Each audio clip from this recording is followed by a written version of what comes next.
Apache Junction Parks and Recreation Commission to order at 6:01 p.m. on, Wednesday, March 6th. May we have a roll call of attendance, please? Commissioner Moeller, Here. Commissioner Buzin, Commissioner Shanebeck, Here. Chairman Standage, Here. Vice Chairman Gage. Here. Commissioner Walde is excused. He called in. He will not be here. And Commissioner Bory. Here. We have a quorum. Okay. Hold on. Okay, has everyone received and reviewed the agenda for, huh? Oh, sorry, skip that. I'm trying to coordinate these two. I know, we'll work on it. I pledge allegiance to the flag of the United States of America and to the republic for which it stands, one nation, under God, indivisible, with liberty and justice for all. Thank you, Frank. You're right. Okay. Oh, No. rolled on your phone. Okay, next item is acceptance of agenda. Has everyone been able to read and review the agenda for tonight's meeting? Can I have a motion to accept the agenda as presented? Mr. Chair, After you. thank you. Mr. Chair, I move we accept the agenda as presented. Okay, do we have a second? I'll second. Okay, Jesse seconded. Okay. Roll call vote for acceptance of the motion, please. Chairman Bory, Yes. Commissioner Moeller, Yes. Commissioner Buzin is absent, Commissioner Shanebeck, Yes? Chairman Standage, Yes. Vice Chairman Gage, Yes. and that's passes. Okay. For acceptance. Okay, has everyone received and reviewed the minutes of February 6th, regular meeting of Parks and Recreation? Can I have a motion of acceptance of the minutes of that meeting?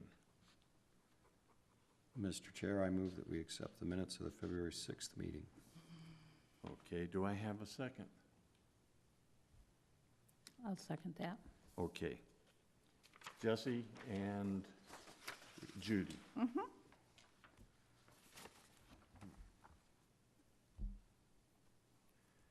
Okay.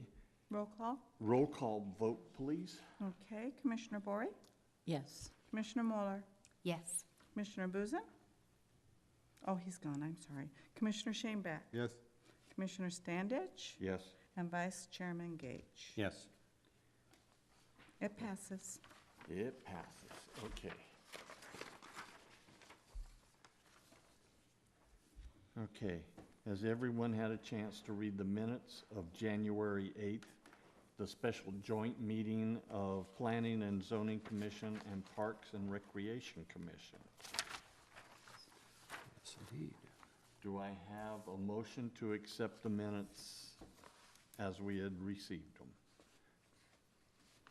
Mr. Chairman, I move that we accept the minutes of the January 8th PZ and Park and Rec meeting. Okay, do I have a second? I second. Okay. You got it, Mary, Jesse, and Heather? Okay. Roll call vote, please.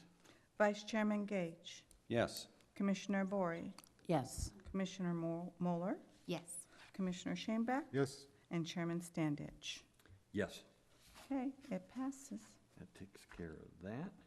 Now we go to our next item, which is Parks and Recreation Director's Report, starting with Nope. Nope. Thank you. Excuse me.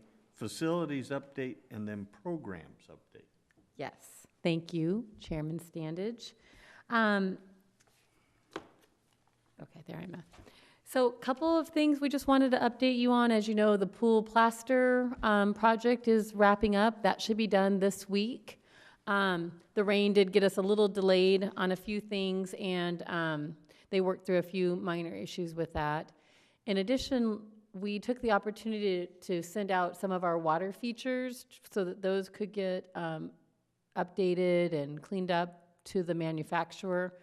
We are having some challenges with what they sent us back of getting those back on again, and so the manufacturer is supposed to be working with our Parks Division to get that all done seamlessly. So they're working on that. You might hear or you might see out at Prospector Park, some of our new playground equipment has been installed. We have 3 new pieces coming that will wrap up this budget year. 2 of them, one of them is another merry-go-round for the other park, so we put one at one side of the park, and then a new one will be going into the other playground. So we have 2 items going in over at Phase 3, which is the far north playground at Prospector Park. I'm sorry, Phase 2 at the far north end, and then we have 1 item going in at the south playground, which is near the basketball courts and volleyball courts. I wanted to make you aware that you might see that they are getting, or you might hear that they are getting moved. They are. So in all their efficiency, the company that we contracted with showed up this Saturday. So they have a nice plan of where these items are supposed to go. They're supposed to call and let us know when they're coming. We actually take out the old equipment and they put in the new equipment. They showed up on Saturday without letting anybody know on a Saturday and installed a bunch of equipment that everybody's very excited to see, but it's not exactly where it needs to be, and so they'll be coming back this Friday and moving things. So just if you hear that people are saying, you know, what is going on over there, Nick got on with them right away and got them moving on it. So that should be wrapping up by the end of next week at some point in time, and so we're excited about that. Can I just move on to programs? Or does he have to tell me? I can just move on to that. Okay, so that's all for facilities right now. In our programs that I wanted just to give you a couple of quick updates. So some of our major events have wrapped up. Last Dutchman Marathon was a humongous success this year. We were about 20%, they had a 20% increase in participation. They sold out of the marathon and they sold out of the 8K. Now on the day before the race, a lot of people downgraded from the marathon to the half, so we were able to actually accommodate a few people that wanted the marathon at the last minute, which is odd that you would suddenly decide a day before to run a marathon, but more power to them. Great event. We absolutely just lucked out of horrible rain right before the weekend, and then obviously horrible rain and everything right after the event, but the event itself was really great. Very excited about that. Over 800 volunteers that come out and make that event happen. It's ran by a completely volunteer board, and certainly the city and other agencies support it, but pretty fantastic event for the types of the folks that are putting that on. The weekend right after that, so we moved right into Lost Dutchman Days. Our parks guys went gangbusters for about 3 weeks straight, trying to transition from one event to the next. And Lost Dutchman Days, unfortunately, did not have as great luck with the weather. So Thursday and Friday were a big mess. They worked closely with our parks team, though, to make sure that everything was the way they wanted it. We learned a lot about how much rain our arena can hold, and it can hold a lot, and still be usable the next day. So Friday was really, really cold, and it was still so rainy. They had very few people. They moved forward with the rodeo. By Saturday and Sunday, it was at least all cleared up. We didn't have rain. It was cold, but they had good numbers over the weekend, and definitely a lot of work went into that by another fully volunteer-led event that the city and other agencies support, but definitely want to hand it to our park staff for everything they did to make sure that facilities were ready for these major events, as well as our recreation staff that takes a lot of the load for the marathon. And then we just have amazing police department and auxiliary force. I mean, they come out. All those are contributions by the city to these events. And then all the funds that are raised goes back to youth serving local agencies in our community. Our Parks and Recreation Scholarship Fund, as well as of our events, have always been a major benefactor of the Lost Dutchman Marathon and Lost Dutchman Days. So once they have their wrap-up meetings, I'll be sharing with you, what that looks like for kids in our community. So two great events. And events are pretty much, we have a couple of events every week. Last weekend, we had 4 different things going on. The sleepover, we had our run in the morning, our art in the park was a good success, and then I think that was concerts in the park that night. This weekend, there's a lot of other smaller things going on, and then next Saturday is the Superstition Blues and Brews, which is a partnership between Parks and Recreation, the Chamber of Commerce, and a promoter to bring that music, that event to our community so that we could attract people. Right now, last year they had a little over 2,000 people for their second annual event. It was the first time they had it at Flatiron. We had 8,000 interested people last year, and 2,000 showed up. They have 18,000 people interested in their event this year. They can't take that amount of people, so we anticipate they'll probably be selling out, and they're definitely sharing that with folks. So it's been a great partnership with those groups. We're really excited for that event to grow. But so those are some of the major events that are coming out. Our brochure will be out April 1st, April 2nd-ish, out to the public through the Independent. And it will also go out, email blast through our online site and everything like that. Prior to that, though, I think many of you are aware that we do have early bird registration fees, or registration opportunities, for our residents. And so the way that works in our city code is that at this time, we weren't looking at resident, non-resident fees. Our commission, and with our research and guidance, discussed having early bird registration instead for our residents, mainly because non-residency, residency causes some other issues. But our residents, our swimming lessons really fill up easily, so we are really going to encourage that residents jump on board. March 18th is when residents can register for swimming lessons in advance, and they can do pool rentals. So if there is a nonprofit agency in our community or residents that want to, I did say residents, didn't I? No. Okay. So residents and local youth-serving agencies that want to reserve the pool for pool rentals will be able to also do that starting March 18th. And that is on our website right now. We'll be sending out an email blast letting folks know that opportunity is happening by the end of next week, mainly because that's when it'll be available for them to actually see classes and all of that. So we're looking forward to a very busy summer. And that concludes my director's report. Okay. Any questions?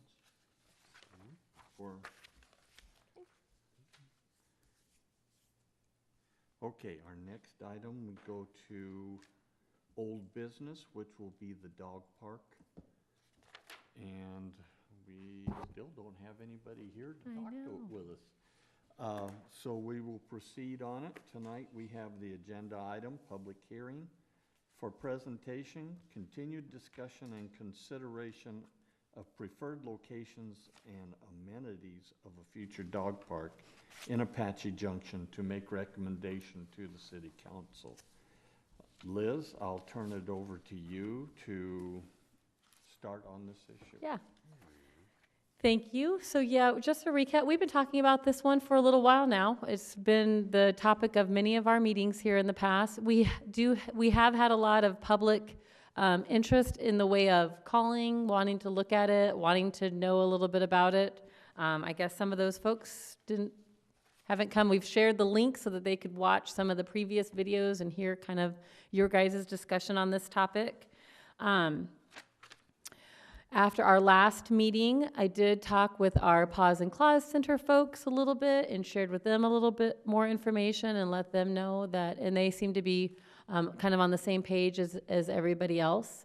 So just really for the public and for if folks are watching the video, I just wanted to recap really quickly. I'm not going to go over all this, but kind of the history of just letting everybody know that this has been a topic that's been on the radar for a very long time. You know, our original plans are from the 2007-2008 timeframe. Were put on hold because of money. we asked the ASU Project Cities group to do a little bit of research for us and look and see if this was something that, we could be looking at again, mainly because we have had constant public questions in general about why are we building this? Why don't we have a dog park? Whatever happened to the dog park? That kind of thing. So they gave some recommendations which were incorporated into many of our discussions.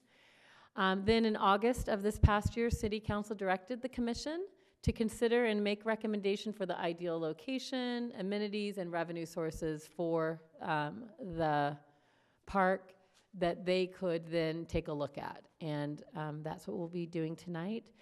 In September, the Parks and Rec Commission began discussions on dog park options. So that very next meeting, we moved forward on that. And then these were all of the public meetings that we have had here at Parks and Rec Commission where it's been on our agenda. You know, it's kind of interesting for as much as the phone has rung over this, there's been nobody that shows up to talk about it. Right.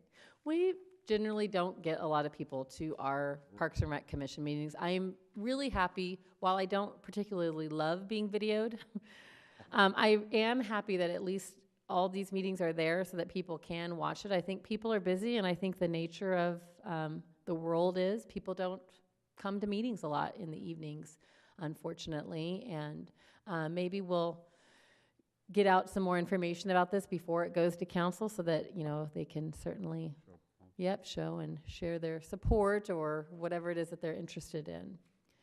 So having said that, I just prepared a few slides just to recap what we've talked about and our recommendation based on our last meeting. I think I got a very good understanding. I think everybody kind of was leaning in the same way, and we'll vote on that tonight. But we are saying that our the area that we think is the most ideal for this moment in time is the Pinal County Complex, which is on the southeast corner of Idaho and Superstition. It's already a city-maintained property, and the county is open to us exploring this. It actually exceeds the minimum land requirements that our ASU study had shared with us. While it isn't as big as some of our other properties, it's certainly sufficient for what it is that we would want to do for a starter. It is the least expensive site and the easiest to implement in a timely fashion, which was mentioned many times, that we just need to get going. We'll see how that comes to fruition. The cost estimate that we originally put together includes, so all of the things we're looking at includes mitigating the inefficient drainage that is currently on that site, which is a problem for the county as well as for us. The entire project will enhance the overall aesthetic of that area. And then the final item that I think we've discussed is that it's a great proximity to the downtown area and is in the highest density area for citizens. I listed some of the things that people said were really required amenities, things that they just felt like were a must. Minimum 5 fences with double safety gates. A minimum of 1 acre. I think ours shows that it's definitely well exceeds that. At least 2 separate areas. So we have that in the conceptual plan as an area for small passive dogs and an area for larger dogs. Having a water source. So that was mentioned in a lot of the studies. There is a water source plan for drinking water for them to be able to get water. There is not a fountain or a play pool or anything like that at this time, and so I wanted just to make sure that that was clear. And then shade and seating for their humans. So that was mentioned many times as a very big desire. People will not come during the hot days of the month, or it will be challenging for them if there isn't shade and seating. How do we feel about the grass? Is that going to be a pretty expensive item to maintain again?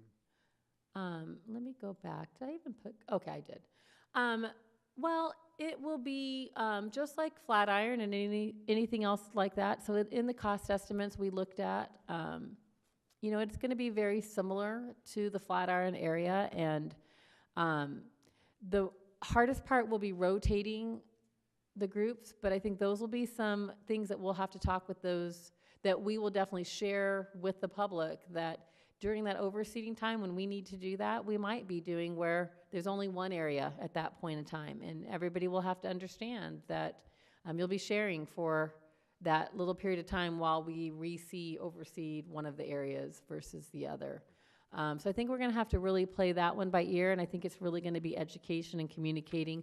We don't have anything now, so even if it meant shutting down for a month, that might have to have happened. And so I think as we get into those design and programming phases, if this is a reality and something that council has us move forward in, I think those would be things that we'd want to share in the beginning, that there will be some times when it's not open and it's not available. So good question. Anything else on the required amenities that? The likely funding sources, so development fees is at the top. That is, we are accruing a good chunk of development fees right now with some of the new homes that are going in. I think this last February was a $35,000 month in development fees, and so things are picking up a little bit. At the time, we had approximately 250,000. I didn't have new numbers, so that's where we're at right now, but that's probably grown to almost 300,000. By the end of this month, that'll be a $300,000 number most likely. And it will continue to grow a little bit. We'll be able to, at council, say, this is what it is at right now. We know we have a plan of development for those homes that are going in. The small plot that's south of the 60, here's what we anticipate. If they were to fully build those out, here's what we would anticipate being in the bank in the next 6 months, in the next 9 months, year, whatever it might look like. Corporate partnerships, I think there are definitely some groups out there that are interested in supporting something like this, and we were able to find a few of those. And then grants, there's a lot of different grants. They need plans. They need a commitment from the city that we are putting a certain amount of something towards it and that it's happening. And then we can start submitting for those once we get the green light. We listed fundraising events because a lot of people have expressed that they're willing to do fundraising for this. So a lot of these groups that have called us, or residents, well, we'll be putting it back to some of those groups that's what's going to be needed. And if we're going to have this, then there is going to have to be an investment in time and interest in our dog-loving community. And then finally, general fund tax dollars. I know that Commissioner Walde had mentioned last time that it concerned him a little bit if we weren't prepared to spend some, that if council didn't understand that there was maybe going to be the need for general fund. I don't know that they believe yes or no on that. It is certainly an option, and we will be sharing with them that might be, the need. It depends on what they think is a priority in the community. There's a competition for a lot of other city needs, and so I think we would try to really use the top 4 to get us as far as we can, and if there was a little something else that we needed, I'm sure we could be having those conversations. Ultimately, the general fund is going to be taking on operation and maintenance costs later on down the road. So, do you have a question on that? Well, not necessarily on that, I guess, but licensing, are all the dogs that are going to be using the park have to be licensed and? Well, that would be part of the rules that they should be, but there's no way unless somebody was standing at the gate and that is staff. None of the other dog parks actually have a staff person there, but it does list on there that these are what you as a responsible dog owner should have. Mm-hmm. So that if there was an issue, let's say a dog bit another dog and they didn't have their shots, or they weren't licensed, and if that's the rule or we found that out, then yeah, they could be told to leave if a ranger was there. But there won't be somebody that will be able to check that or be making sure that every single person is doing that. It will definitely be part of our rules, just like anything else in a lot of our facilities. And that's pretty common at all of the other dog parks in the state. Liz? Yes? Does Nick have a rough idea or a sketch in mind of what we want to do there? Yeah, so I've showed that to you at a few of the meetings. Let me just, Previous. I'm going to, I think I can end this for a minute, and let me see if I can pull it up really quickly. We shared this at a couple of the previous meetings.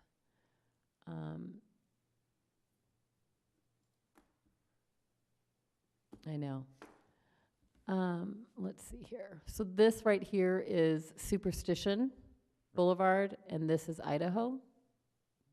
And so the conceptual idea, and this won't be voted on, I mean, this is something we would be designing later. This is just a conceptual that is what the estimates are based on.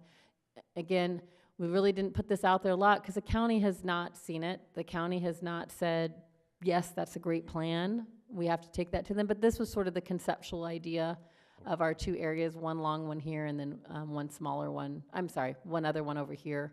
And then there's fencing around the whole area, as well as a walking path.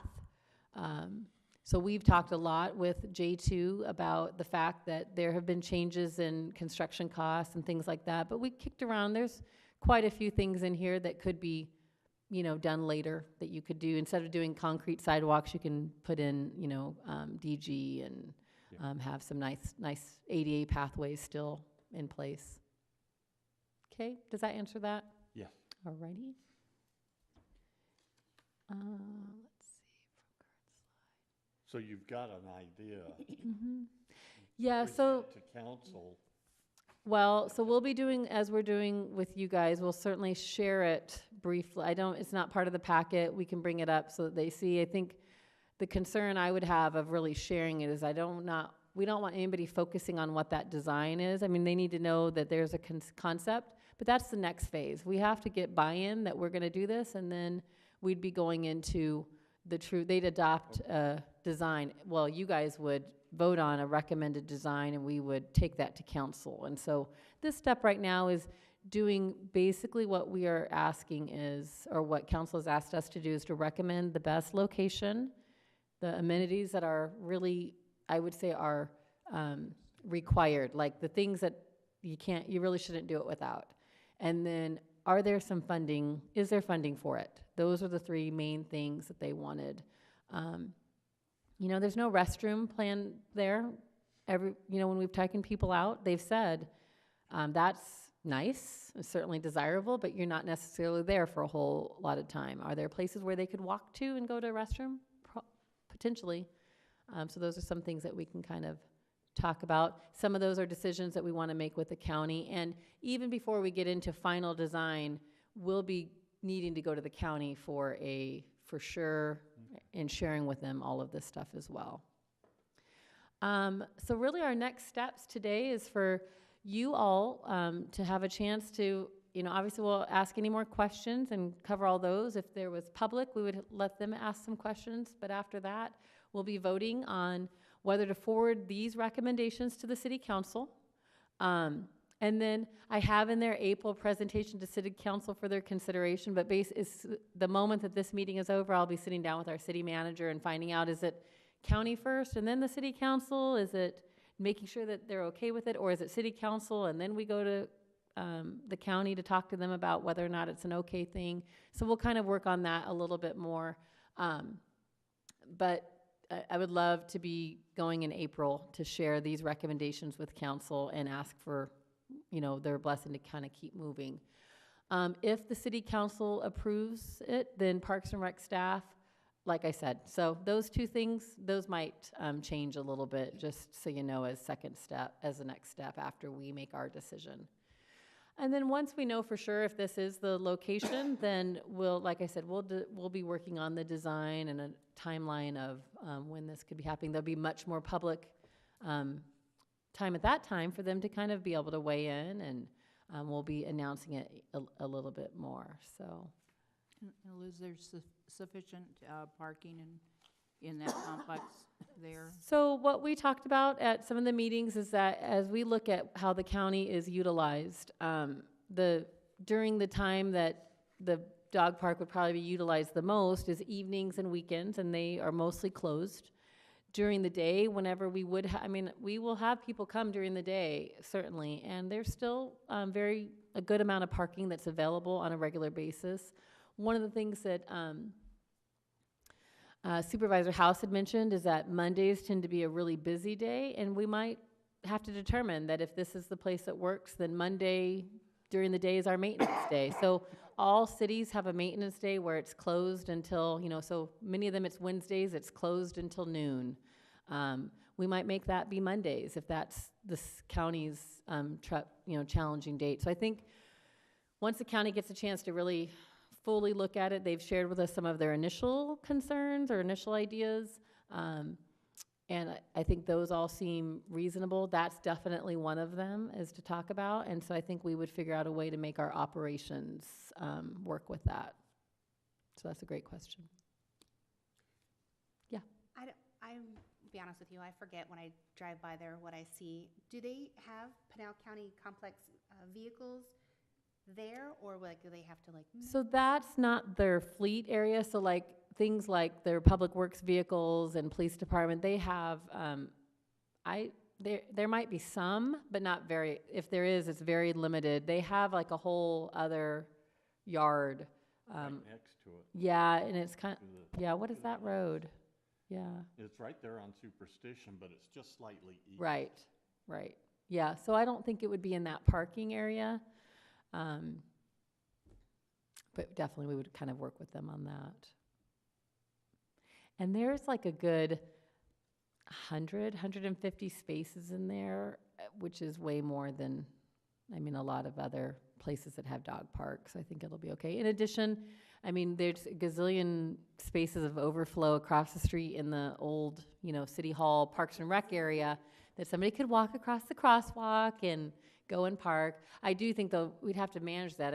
Obviously, the county wants to have parking for their customers is going to be critical. And so those will definitely be some things we have to work through, I think. Maybe a little signage. Yeah. Yep. Any other questions? Okay. Okay, we have no public, and we've already addressed our questions.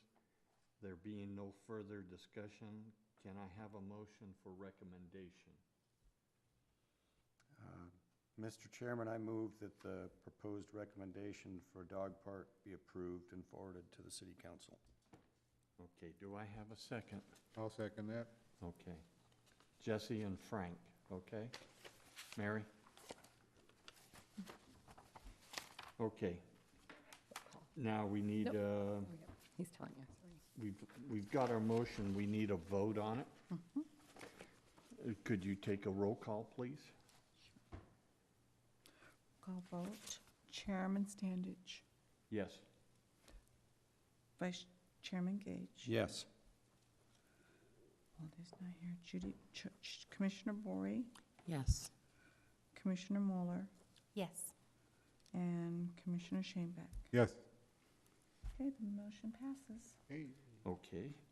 Our next item is for you, Liz, the general plan 2020. Yeah.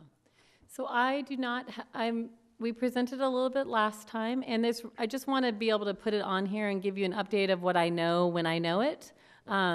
We talked a little bit last time about just some of the items we wanted to make sure are in there, and so I have those. I'm going to put up here really quickly. GP 2020. Let's see if that works. Yep, it didn't. I didn't put in the www, so it didn't go there. So right now, again, we're really just in the information gathering stage. I know that Larry Kirch and his crew, Sydney, from the planning department, they were out at the 2 days of the Lost Ocean Marathon Expo and talking with a lot of residents as well as non-residents, sharing our survey, getting information from folks. The survey that is done, you can differentiate whether or not they're residents or non-residents. They've had a great response. I know they have a lot more now than when I last asked, but they were in the 500-ish people that have taken the survey. People can continue to take that survey until I believe it's either the 17th or 18th of this month, and so that link is right here. So if you're talking to folks, you can just say so it's ajcity.net/GP2020, and that's kind of the little direct link so that they can get there, and then the survey link is on there. They've talked to our Youth Advisory Council, they've gone to the Wellness Partnership, they have kind of tried to hit as many Rotary and every single group that they could kind of get out to and talk to personally, and share the survey with, and to explain the general plan process. So I just wanted to remind that to you. We are working on our element right now. Nick Blake and Jamie Sullivan and I, the whole section on parks, recreation, and open space. As we all discussed last time, I think I shared with you in the presentation items that we wanted to make sure were captured, that are some general themes, general facilities that we want to make sure are captured in there. Some of the things that we added that you guys shared that you wanted to make sure were included. Legends Loop as part of the active transportation plan. That was a key amenity. The whole south of 60 area, making sure that we're heavily involved in that development. In the current plan, or in this next plan, the landfill will be coming to fruition really close to the 10-year mark, so we need to make sure that that's in there.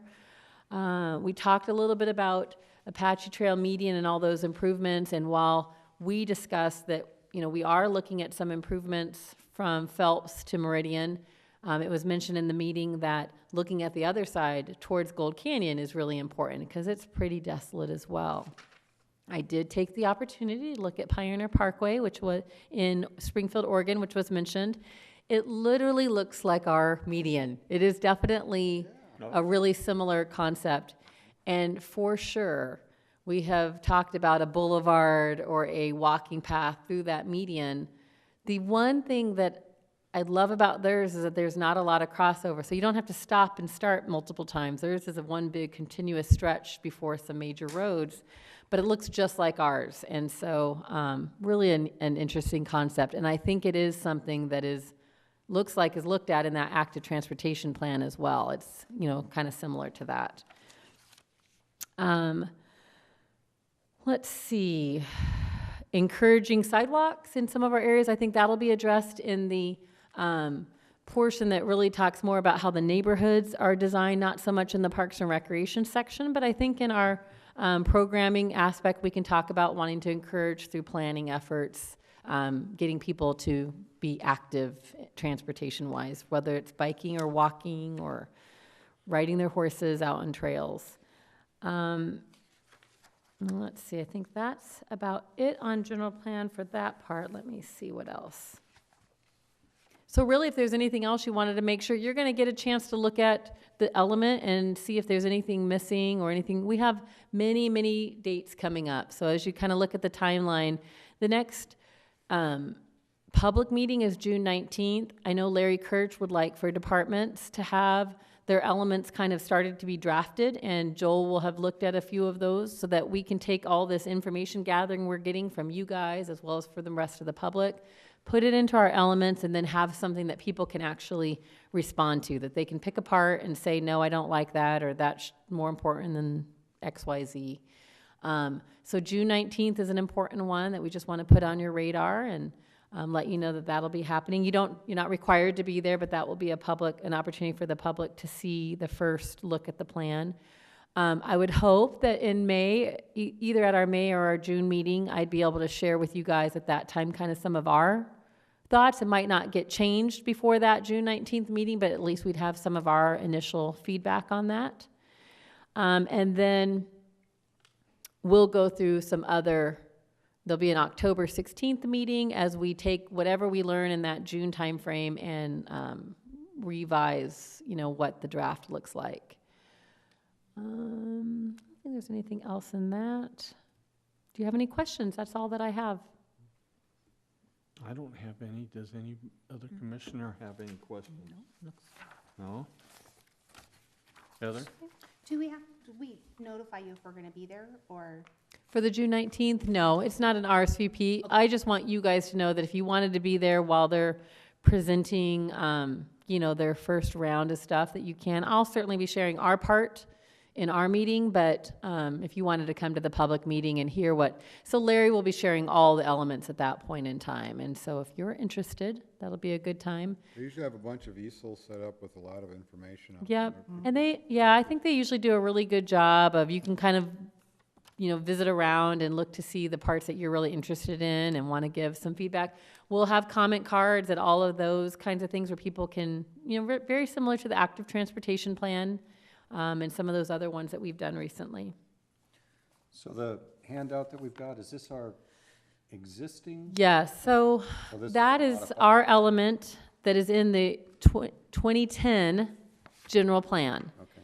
I do want to just mention, and I mentioned this last time, but I think it's worth saying again. So we've kind of gone back and forth. I think we put together a Parks and Rec master plan long ago. And then whenever the city did the 2010 general plan, at that point in time, and I'm not sure of the history of, exactly why, but they rolled them in together. A lot of cities have the smaller element. So this is the general plan, not a specific plan. And so ours is very specific. They definitely want us to be a little bit more general. And so by combining it, we sort of lose that opportunity to have all of that prioritize, like all the details that we currently have in that document. And so, we might be looking at that the general plan's going to happen, and then we might decide as an entity that we need to have a standalone Parks and Recreation master plan again. I don't know. I think that'll be something that we need to look at. But I just wanted to mention that again because our element is really big compared to a lot of the other areas, and it's very specific. And that's definitely not the route we're going in this future. So the general plan needs to be sort of a general idea for the next 10 years.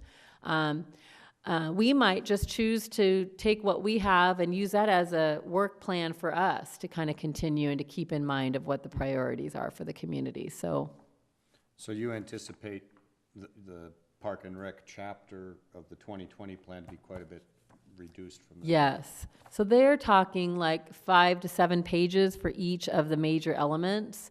And then they'll take some certain things out and incorporate it. So some things will show up in other areas.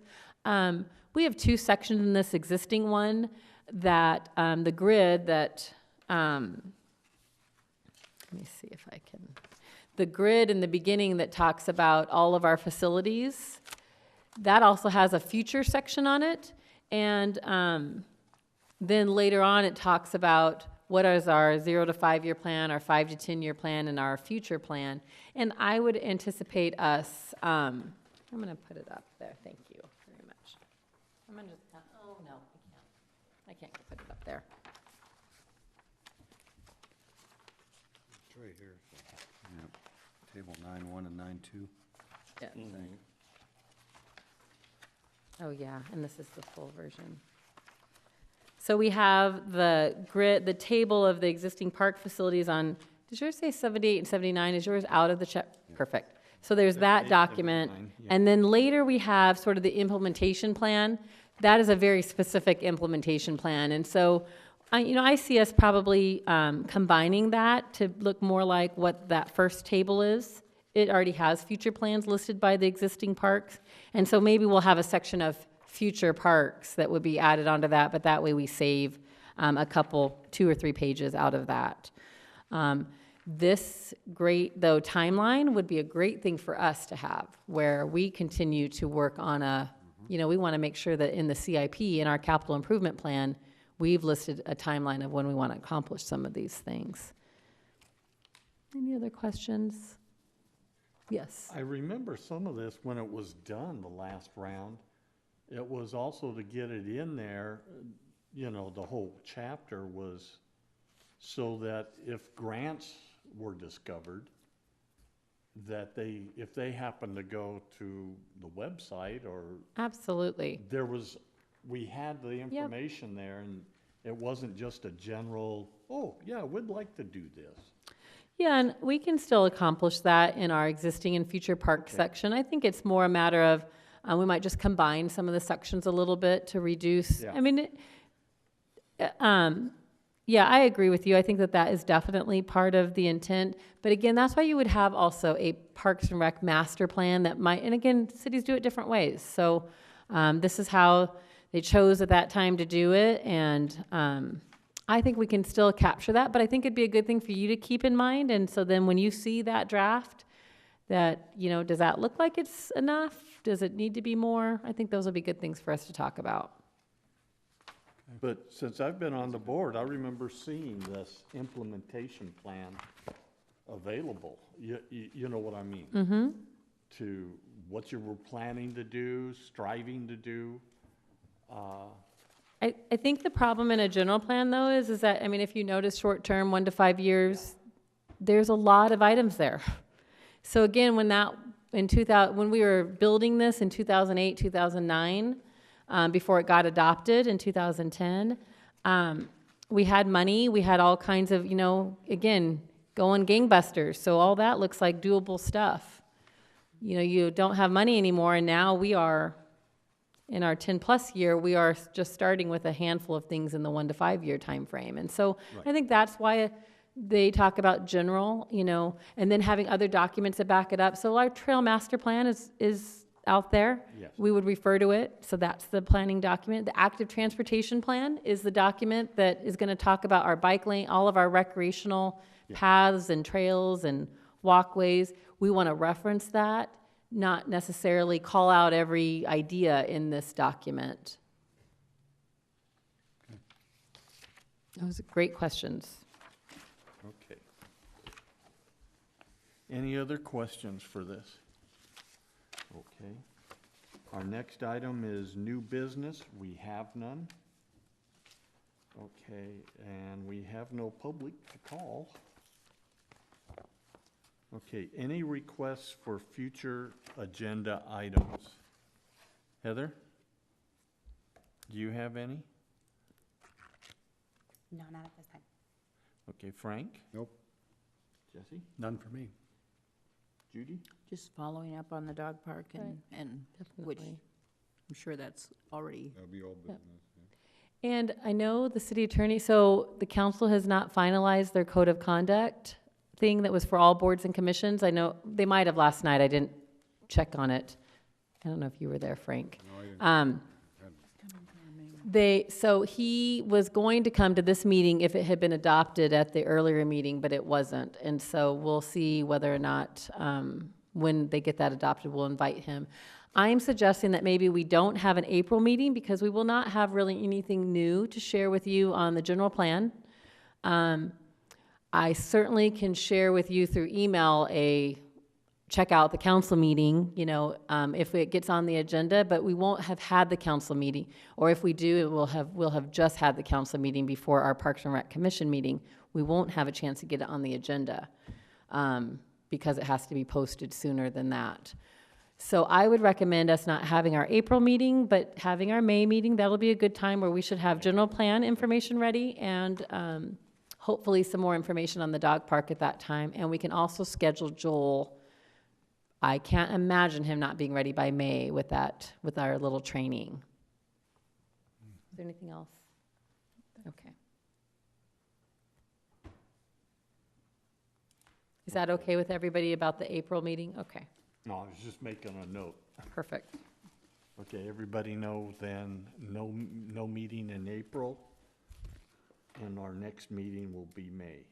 Yes, the first Wednesday in May. I believe it's the May 1st. It is? Nice. How easy that will be. May 1st. Mayday. May Day. I was like, I think Yep. it's Mayday, I don't know. It's May 1st. Awesome. Okay, nothing else for us? Nope. Okay, I'll have us adjourned here at 6:48. Good job, everybody. Thank you.